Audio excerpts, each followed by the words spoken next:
This Star Trek Season 1 episode was banned in the UK for over 20 years.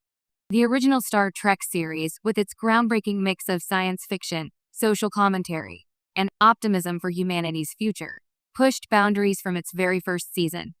But while American audiences welcomed its bold storytelling, the United Kingdom saw at least one episode as a bridge too far.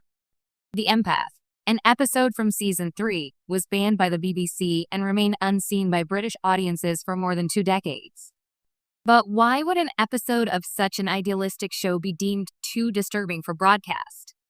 The answer lies in a surprising mix of emotional intensity, perceived violence, and the powerful themes the episode dared to explore. Though not from Season 1, The Empath serves as a stand-in for a wider truth. Star Trek, the original series, challenged societal norms in ways that rattled broadcasters around the world. But the actual banned Season 1 episode in question was Miri. Aired in the United States on October 27, 1966, Miri begins with the crew of the USS Enterprise detecting a distress signal from a planet that turns out to be a nearly identical duplicate of Earth. Upon beaming down, Captain Kirk, Spock, McCoy, and other crew members encounter a haunting scene. The planet is inhabited solely by children, unlies, who have survived a devastating scientific experiment gone wrong.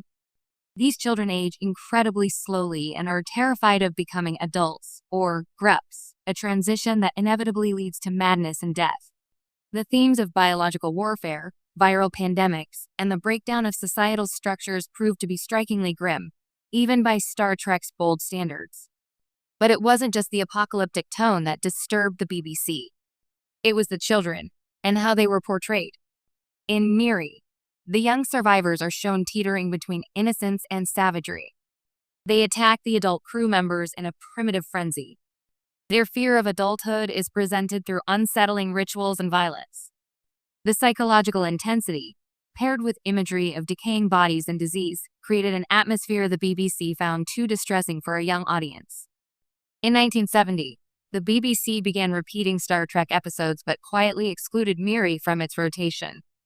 It was deemed unsuitable due to its horrific content, particularly for airing during daytime slots when children might be watching. And so, without any major announcement, Miri was shelved in the UK, becoming a kind of lost tale in the Star Trek mythos for British fans. For over 20 years, the episode remained banned in the UK. Fans grew curious, especially in the pre-internet era when information traveled slowly and mythologies built themselves around mysterious gaps. What could be so disturbing about a Star Trek episode that it had to be locked away? It wasn't until the early 1990s that Miri was finally broadcast in the UK. The cultural context had shifted. Television had grown darker, and audiences had become more accustomed to stories with psychological depth and dystopian implications. By the time the episode aired, it was seen as a fascinating relic from a show ahead of its time, no longer disturbing, but rather a showcase of Star Trek's fearless storytelling.